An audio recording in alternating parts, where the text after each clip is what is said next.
அனைவருக்கும் அன்பு வணக்கம். உங்கள் பொன்னான நேரத்தை இந்த வீடியோவை பார்ப்பதற்காக ஒதுக்கியதற்கு நன்றி. வாங்க இன்றைய வீடியோவை பார்க்கலாம்.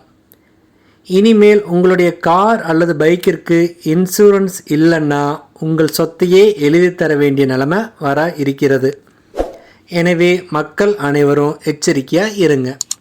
இதை பற்றி முழுமையாக அறிந்து கொள்ள நம்ம சேனலை சப்ஸ்கிரைப் செய்துவிட்டு இந்த வீடியோவை முழுமையாக பாருங்கள்.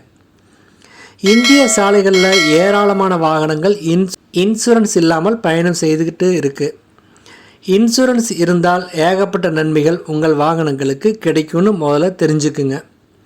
உதாரணமாக நிலநடுக்கம் மற்றும் புயல் போன்ற இயற்கை சீற்றங்களால் உங்களுடைய வாகனம் பாதிக்கப்பட்டால் இன்சூரன்ஸ் மூலமாக நீங்கள் உங்கள் வாகனத்தை இலவசமாகவே சரி செய்து கொள்ளலாம். அதே போல் உங்களோட வாகனங்கள் ஒருவேளை திருடப்பட்டாலும் கூட இன்சூரன்ஸ் மூலமாக நீங்கள் அந்த வாகனத்திற்கான பணத்தை திரும்ப பெறலாம். இது மட்டும் இல்லாமல் உங்களோட வாகனங்கள் ஒருவேளை விபத்தில் சிக்கினா அவற்றை சரி செய்வதற்கு நீங்கள் குறிப்பிட்ட தொகையை பெற முடியும். ஒருவேளை உங்களுக்கு விபத்தில் காயங்கள் ஏற்பட்டால் மருத்துவ செலவுக்கான தொகையும் நீங்கள் இன்சூரன்ஸ் மூலமாக பெற்றுக்கலாம். மேலும் உங்கள் வாகனத்தால் மற்ற வாகனங்களுக்கு சேதமோ அல்லது மற்ற வாகன ஓட்டிகளுக்கு காயங்களோ ஏற்பட்டால் கூட இன்சூரன்ஸ் மூலமாக பொருளாதார பாதுகாப்பை பெறலாம். ஆனால் இவ்வளவு நன்மைகள் இருந்தாலும் கூட இன்சூரன்ஸை புதுப்பிக்க ஒரு சில வாகன உரிமையாளர்கள் மறந்துடுறாங்க. இதன் காரணமாக சாலை விபத்துக்களால் பாதிக்கப்பட்டவங்களுக்கு உரிய இழப்பீடுகள் கிடைப்பதில் சிக்கல்கள் ஏற்பட்டு வருதுன்னு அரசு கருதுது. எனவே இன்சூரன்ஸ் இல்லாமல் சாலைகளில் பயணம் செய்யும் வாகனங்களுக்கு எதிரான நடவடிக்கைகளை கடுமையாக்க மத்திய சாலை போக்குவரத்து மற்றும் நெடுஞ்சாலைகள் துறை அமைச்சகம் தற்பொழுது திட்டமிட்டுள்ளதாக செய்திகள் வெளிவருது. இதன் ஒரு பகுதியாக இன்சூரன்ஸ் இல்லாத வாகனங்களுக்கான அபராத தொகையை கடுமையாக உயர்த்த முடிவு செய்யப்பட்டுள்ளதாக தகவல்கள் வெளியாகி இருக்கு. தற்போதைய நிலைமையில் இன்சூரன்ஸ் இல்லாவிட்டால் முதல் முறையாக சிக்குபவர்களுக்கு 2000 ரூபாய் அபராதம் விதிக்கப்படுது. தொடர்ந்து இதே தவறு செய்தால் 4000 ரூபாய் அபராதம் விதிக்கப்படும்.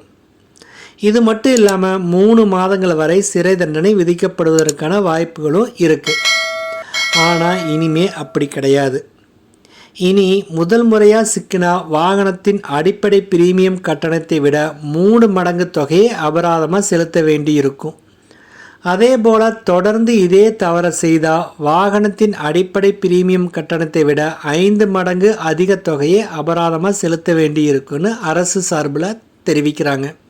உதாரணமாக ஒரு 2 வீலருக்கான அடிப்படை பிரீமியம் கட்டணம் ஒரு ஆண்டுக்கு 1500 ரூபாய் என வச்சுக்கிட்டோம்னா அவங்களுக்கு இன்சூரன்ஸ் இல்லாமல் வாகனத்தை இயக்கி முதல் முறை சிக்கினா இனி 4500 ரூபாய் அபராதம் செலுத்த வேணும். இதே தவிர தொடர்ந்து செய்தால் 7500 ரூபா அபராதம் செலுத்த வேண்டியது வரும். இது மட்டும் இல்லாமல் சொகுசு வாகனங்கள் வைத்திருப்பவங்களுக்கு ஆண்டுக்கு பிரீமிய கட்டணம் சுமார் 50000 ரூபாய் என வச்சுக்கிட்டோம்னா கூட அவங்க முதல் முறை சிக்கினா 1,50,000 ரூபாய் அபராதமாக செலுத்தணும். ஒருவேளை அவங்க தொடர்ந்து இதே தவறை செய்தால் 2.5 லட்சம் ரூபாய் அபராதமாக செலுத்த வேண்டி வரலாம். டைம்ஸ் ஆஃப் இந்தியா வெளியிட்டுள்ள செய்திகளின்படி இது மத்திய சாலை போக்குவரத்து மற்றும் நெடுஞ்சாலைத்துறை அமைச்சகத்தால் முன்மொழியப்பட்டுள்ள திட்டம் ஆகும். இன்சூரன்ஸ் இல்லாத வாகனங்களுக்கான அபராத தொகை உயர்வு எப்போது அமலுக்கு வரும் என்பது உறுதியாக தெரியவில்லை.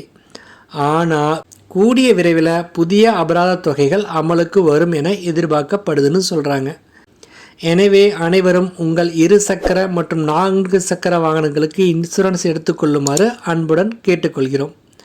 இந்த வீடியோவானது உங்களுக்கு சிறிதளவேனும் பயனுள்ளதாக இருந்திருந்தால் எங்களுக்கு மகிழ்ச்சியே. அனைவருக்கும் நன்றி, வணக்கம்.